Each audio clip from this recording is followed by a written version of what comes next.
I was a friend with Pavol Demitra. I met him in Ottawa when he came from Slovakia. And obviously he was drafted by Ottawa Senators, and he came here as a very young man. He was just barely 18. I met him at the Civic Center because I was helping Thomas Jelinek, who was a player for Ottawa Senators, and me and Pavol, because he didn't know anybody then in Ottawa, so he kind of got stuck with me.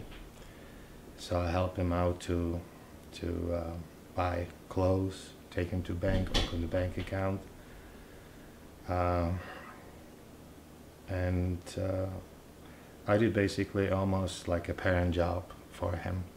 He had very high expectations to make the team when he came here.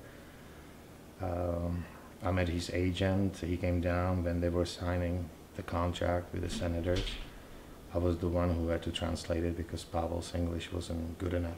And I was mainly helping all the Czech players when they came here and played for Senators. And then Pavel had high expectations, and he was really excited when they tried him with Alexander Dek.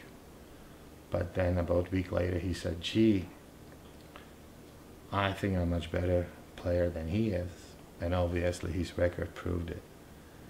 He was a very quiet kid. I remember when he got his first paycheck from Senators, he spent about 6 hours in Bayshore Shopping Center buying clothes, and he had to buy a $120 tie with Mickey Mouse on it because everybody had the same tie on a team. When he scored his first goal in NHL, I never asked for the stick, but he came to me and I was downstairs at the Civic Center. He had the stick and he even put my name on it to me, and he just said that he wants to give it to me so we be friends for a long time. And he was thanking me all the help I did for him, which came very naturally. But you know, when he was 18 and you come from Europe, this was his first time in Canada. It's a really big picture. It's very different life, different cars. Even the hockey was a little different. But I believe that he's gonna make it big, and he did. At the Panoch, it came. I knew somebody who was involved in that, and he was hoping that he's gonna get something from Senators, but they had, I believe, no money to buy anything like that. But two came, and one was given to me, and the second one Pavel had an option to buy. So he bought it, and he gave it to his dad for saying thank you for all my hockey time, and his parents looking after him. I remember when he wanted to buy a car so much, so we bought a car, and because he was less than 19 then, that the insurance was almost $6,500 for the year. So we put it under my name, and I kept it in my garage for him.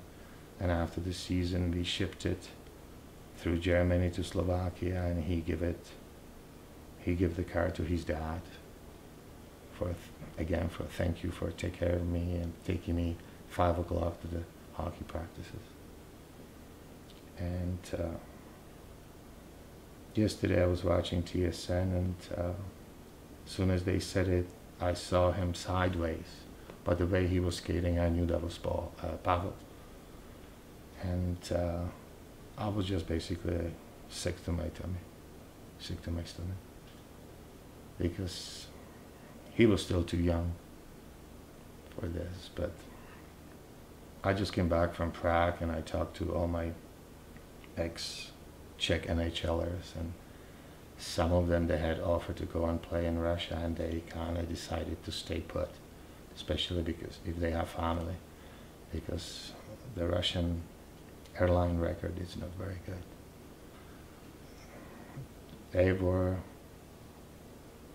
really kind of debating what to do, because obviously the money it's not bad. They play fewer games, less games than they play in NHL. So the lifespan of hockey, it's much longer than, it's a different if you're playing maximum 60 or 65 games for the playoffs, and here you can play over 100 games. So, but he always said the life was good there, except the traveling and sometimes the question of the food.